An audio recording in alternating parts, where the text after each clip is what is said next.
रेगांव विधानसभा में चुनौतियां बहुत सारी हैं। अब वो कार्य हुए जिनको लेकर घोषणाएं मुख्यमंत्री शिवराज सिंह चौहान कर रहे हैं। रेगांव विधानसभा का इस तरह का दुर्भाग्य है कि मुख्यमंत्री जी के घोषणा करने के बावजूद बजट में जगह नहीं मिली है। हमारी पूरी कांग्रेस पार्टी एकजुट है और एकजुट होकर चुनाव लड़ेगी और एकजुटता का प्रदर्शन करेगी।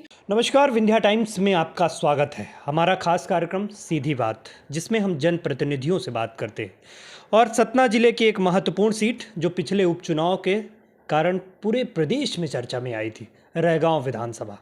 रेगांव विधानसभा से कांग्रेस को जीत मिली। हमारे साथ रेगांव विधानसभा की विधायक कल्पना वर्मा है, हम उनसे बात करेंगे। पहले तो बहुत स्वागत करूंगा आपका। जी बहुत बहुत धन्यवाद आपका। कल्पना जी, पहला सवाल तो यही कि आगामी विधानसभा के चुनाव बहुत नज़दीक है, प्रमुख तौर पे क्योंकि मध्य प्रदेश सरकार में भारतीय जनता पार्टी की सरकार है, तो चुनौती किस तरह की देखते हैं? देखिए, रेगांव विधानसभा में चुनौतियां बहुत सारी हैं। चूँकि पूरे मध्य प्रदेश में देखा जाए तो सबसे पिछड़ी हुई विधानसभा है। अभी तक वहाँ अन्य दलों के विधायक रहे हैं, लेकिन आज तक किसी भी तरीके से कोई भी विकास कार्य नहीं हुआ। हमने जो काम शुरू करे शून्य से चालू करा हमने, और उसमें जितना हमसे बन सकता है बना, उतना हमने पूर्णतः करने का प्रयास किया है। जनता के संपर्क में हैं, जनता के साथ में हैं और कर रहे हैं काम अभी। ठीक है, जब उपचुनाव हुए रेगांव विधानसभा में, तब एक चमत्कार देखने को मिला कि भारतीय जनता पार्टी अपनी परंपरागत सीट हार गई। जोबट और पृथ्वीपुर जो भारतीय जनता पार्टी जीत गई, लेकिन रेगांव विधानसभा हार गई। इसका प्रमुख कारण क्या मानती है? इसका प्रमुख कारण ये है कि देखिए, 32 साल से जो लगातार इस सीट पे काबिज रहे, उन्होंने कोई भी विकास कार्य नहीं किया।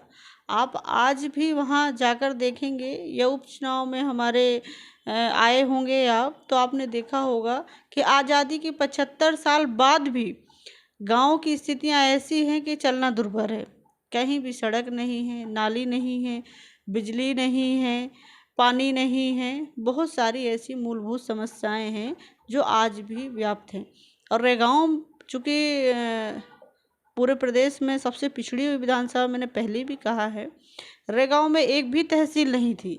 लेकिन जब कांग्रेस की सरकार आई 1 जनवरी 2019 को, जब मुख्यमंत्री कमलनाथ जी बने और उन्होंने शपथ ली, उस दिन उन्होंने तुरंत शपथ लेने के बाद रेगांव को एक तहसील दी।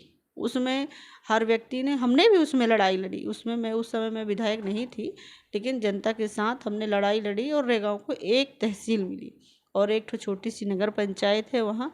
इसके अलावा वहाँ कोई भी उपलब्धि नहीं है, ना तो वहाँ कॉलेज हैं, ना ही वहाँ शिक्षा का कोई ऐसा बड़ा स्रोत है, ना ही वहाँ कोई महाविद्यालय हैं, कुछ भी नहीं है वहाँ पर। तो मूलभूत सुविधाएं आज भी वहाँ व्याप्त।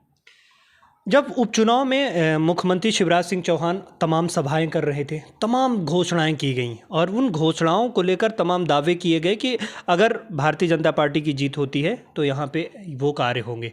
कांग्रेस की जीत हुई, क्या वो कार्य हुए जिनको लेकर घोषणाएं मुख्यमंत्री शिवराज सिंह चौहान कर रहे थे? देखिए, मुख्यमंत्री जी के बारे में तो आप सब लोगों ने सुना है और घोषणावीर तो वो हैं ही, और शुरू से उनकी आदत में ही है कि जब चुनाव आता है तो उनका पिटारा खुल जाता है और उसमें से जो जो कुछ उनके हाथ आया वो सब दे देते हैं। धरातल में होता कुछ भी नहीं है। जैसे कि उन्होंने 2008 से लगातार रेगांव को महाविद्यालय के लिए उन्होंने बोला कि कोठी को हम कन्या महाविद्यालय देंगे, हमारे उपचुनाव में भी कहा, लेकिन आज तक उस महाविद्यालय का अता पता नहीं है। मैंने अभी विधानसभा में भी इस बात को रखा था, लेकिन उसमें माननीय मंत्री जी ने जवाब दिया कि कार्य प्रगति में है और अभी इसके बारे में सर्वे कर रही हैं। तो मतलब कोई भी काम ऐसा नहीं है जो धरातल पे हुआ हो। मुख्यमंत्री जी की जो भी घोषणाएं थी उसके लिए हमने लड़ाई लड़ी जनता के साथ में, तो कम से कम उसमें से कुछ काम हुए हैं। पूरे नहीं कहा जा सकते क्योंकि अभी बजट सत्र आया, बजट सत्र में भी एक भी कोई भी ऐसा काम नहीं है जो बजट में लिया गया हो। कहते हैं कि मुख्यमंत्री जी कोई भी घोषणा करते हैं तो जब बजट आता है उसमें उस घोषणा को शामिल किया जाता है, लेकिन रेगांव विधानसभा का इस तरह का दुर्भाग्य है कि मुख्यमंत्री जी के घोषणा करने के बावजूद बजट में जगह नहीं मिली है। आज सीएम राइस की बात करें, कई जगह उन्होंने बोले, लेकिन अभी कई जगह खुल गए, लेकिन जहाँ जहाँ उन्होंने बोले तो अभी सभी जगह सीएम राइस स्कूल नहीं खुले। महाविद्यालय नहीं है, एक महाविद्यालय रेगांव में है लेकिन भवन विहीन है। वो क्या बोलते हैं उसको, सीएम राइस स्कूल की बिल्डिंग है, उसमें कॉलेज लग रहा है। जो अभी बिल्डिंग कंप्लीट भी नहीं है उसमें सीएम राइस विद्यालय लगना चाहिए तो कॉलेज लग रहा है। तो आज इस तरह की स्थिति थी।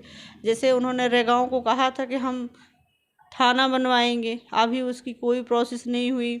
हमने उसके लिए अभी माननीय गृह मंत्री जी को लिखित में भी दिया है, और जहाँ जहाँ विद्युत विभाग के सब स्टेशन बनने थे लोकार्पण तो बड़ी जल्दबाजी में कर दिए गए, लेकिन अभी तक कहा गया था कि 1 महीने में वो कार्य पूरे हो जाएंगे, लेकिन अभी तक वहाँ कार्य पूरे नहीं हुए हैं। इसके लिए हम निरंतर मुख्यमंत्री जी से सवाल जवाब करते हैं, हमेशा पत्र लिखते रहते हैं, और जो भी उनकी घोषणाएं हैं उनको पूर्ण कराने के लिए हम प्रयासरत हैं। क्योंकि जब तक वो घोषणाएं पूरी नहीं हो जाएंगी तब तक हम जनता के साथ उनको पूरा कराने के लिए लड़ते रहेंगे। आप एक महिला विधायक हैं। मुख्यमंत्री शिवराज सिंह चौहान ने अभी एक घोषणा की लाडली बहना योजना की। तमाम तरह की महिलाओं को लेकर 1,000 रुपये दिए जाएंगे। क्या लगता है क्षेत्र में उस योजना को लेकर, महिलाओं को लेकर किस तरह का प्रभाव दिख रहा है और कैसा रिस्पॉन्स मिल रहा है?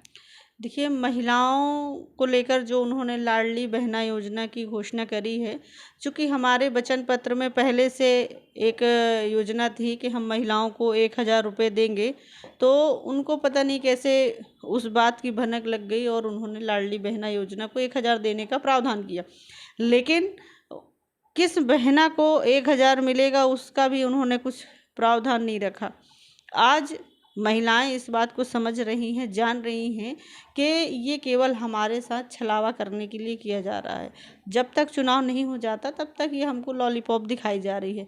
जिस दिन चुनाव हो जाएगा उसके बाद ना कोई लाडली बहना रहेगी और ना ही कोई योजना रहेगी, क्योंकि जिस तरीके से यदि वो अपनी लाडली बहनों के बारे में सोच रहे हैं तो गैस के दाम घटा के 170 रुपये कर दें।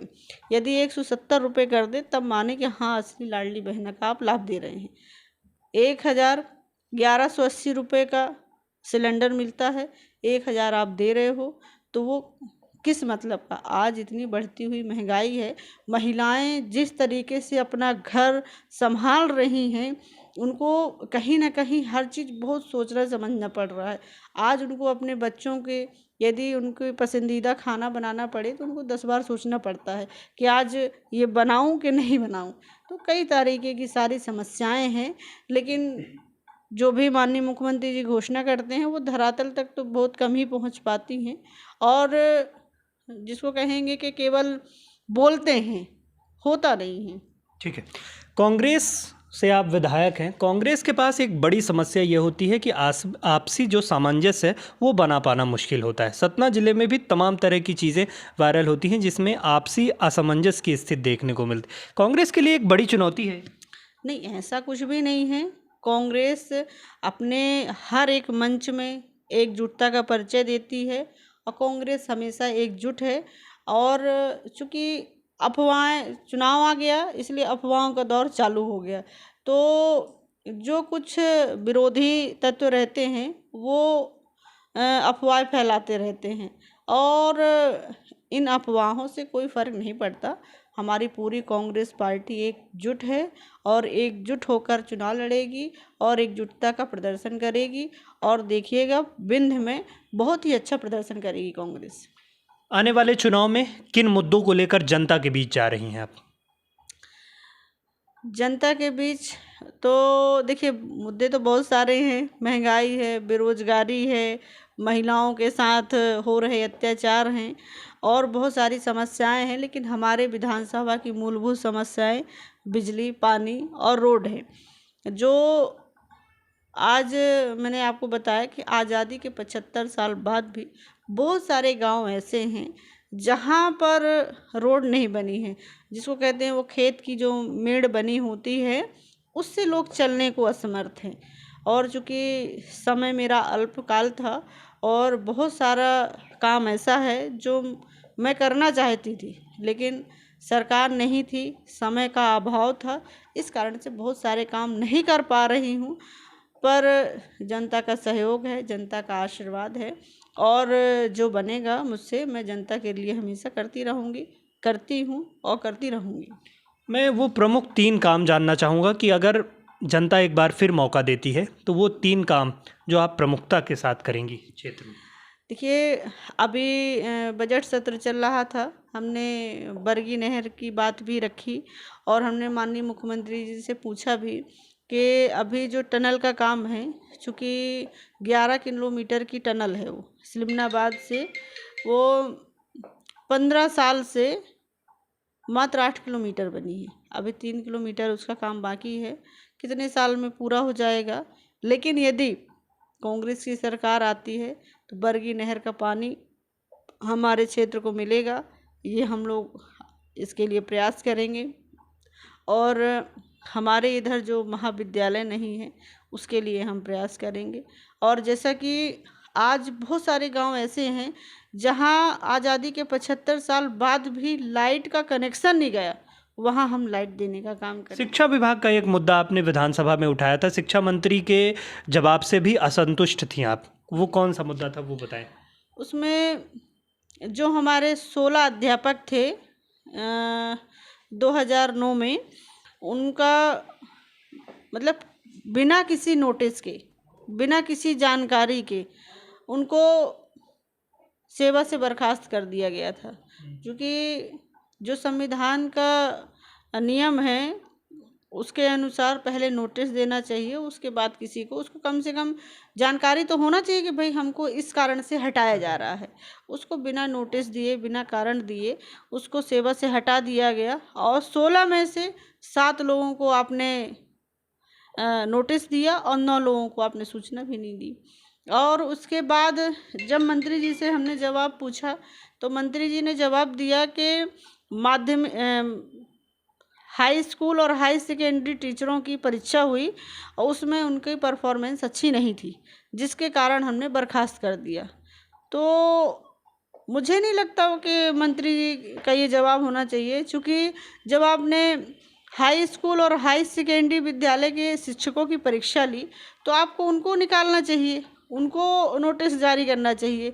लेकिन आप परीक्षा high school high secondary school के बच्चों की, टीचरों की ले रहे हैं और निकाल आप माध्यमिक के रहे हैं, तो ये तो थोड़ा सा समझ से परे है। जैसा कि आपने देखा होगा कि जब किसी अपराधी को कोर्ट में सज़ा होती है तो एक बार उससे पूछा जाता है कि भाई तुम्हारी अंतिम इच्छा क्या है। एक मौका तो मिलता ही है और उसके बाद उसको सजाए मौत मिलती है। तो यहाँ तो पूछा ही नहीं गया, डायरेक्ट उसको सजाए मौत दे दी गई। आज वो 9 परिवार ऐसे हैं जो भूखमरी की हालत में जी रहे हैं। आज उनको जीवन यापन करने के लिए दर दर भटकना पड़ रहा है, ना ही किसी तरह की क्योंकि उनको पेंशन मिल रही है, ना ही कुछ भी उनको सुविधा मिल रही है। अंतिम सवाल, आने वाले विधानसभा के चुनाव में रैगांव विधानसभा में कांग्रेस का परफॉर्मेंस कैसे होने वाला? कांग्रेस का परफॉर्मेंस बहुत अच्छा रहेगा। कांग्रेस पूरी एकजुट है और अब मैदान में है और हमारी कांग्रेस पार्टी के हर एक विधायक कार्यकर्ता अपने अपने क्षेत्र में जुटे हुए हैं और इस बार कांग्रेस अपना परफॉर्मेंस बहुत अच्छा करेगी और किसानों की लड़ाई कांग्रेस लड़ेगी, युवाओं की लड़ेगी और जो बेरोजगार हैं और जो हमारी महिलाएं हैं, उन सब की लड़ाई को लेकर कांग्रेस मैदान में आएगी। ठीक है, तो ये थी हमारे साथ रैगांव विधानसभा से विधायक कांग्रेस के कल्पना वर्मा। स्पष्ट तौर पे कहना है कि मुख्यमंत्री शिवराज सिंह चौहान के द्वारा जो तमाम घोषणाएं की गई उस पर काम नहीं हुए और आने वाले विधानसभा के चुनाव में कांग्रेस एक बेहतर परफॉर्मेंस करेगी रैगांव विधानसभा में। बहुत बहुत धन्यवाद।